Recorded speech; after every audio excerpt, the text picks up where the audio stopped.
Hey everybody, today I'm going to show you how to make polymer clay look like metal. I have 3 easy examples using Jacquard mica powders. We're going to make some gold coins, silver bars, and copper pipes. The easiest type of metal to make is some gold coins. Roll out a thin slab of yellow polymer clay, take a clay cutter and cut out a bunch of circles, and then take your gold mica powder and cover them all with powder on both sides.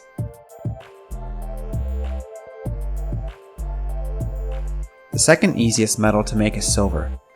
I took some gray papa's clay and made a slab of it on the thickest setting of my pasta machine.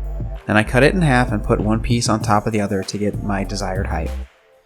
Then I just took a slicing blade and cut out a rectangle, but as I was pushing down through the clay, I angled the blade away from the clay and the silver bar so that I got these angled cuts to look like a silver bar. This time I'm going to use my silver Jacquard pigment and I'm going to brush it over the whole bar.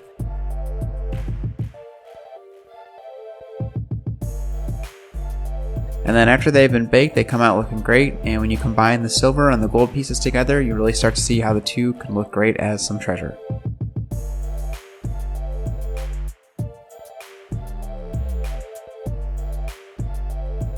This time we'll mix it up a bit to make some copper pipe instead of currencies, and of course you can swap out all these colors and techniques to get different effects and things. And this is still pretty easy, but it requires an additional baking step, so it takes slightly longer to make than the coins and bars.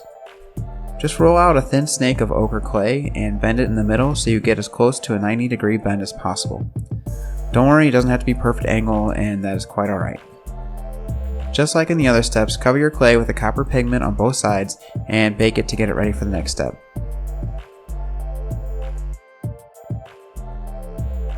Once your pipe is cooled down, use your pasta machine to make a really thin slab of ochre clay, and cut off a little strip and wrap it around the side of the bend, and then do the same thing on the other side.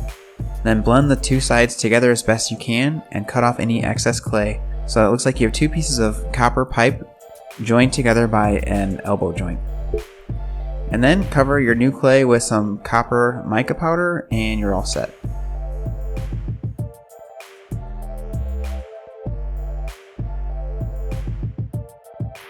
This type of detail looks great in steampunk designs, factory settings, and other industrial settings.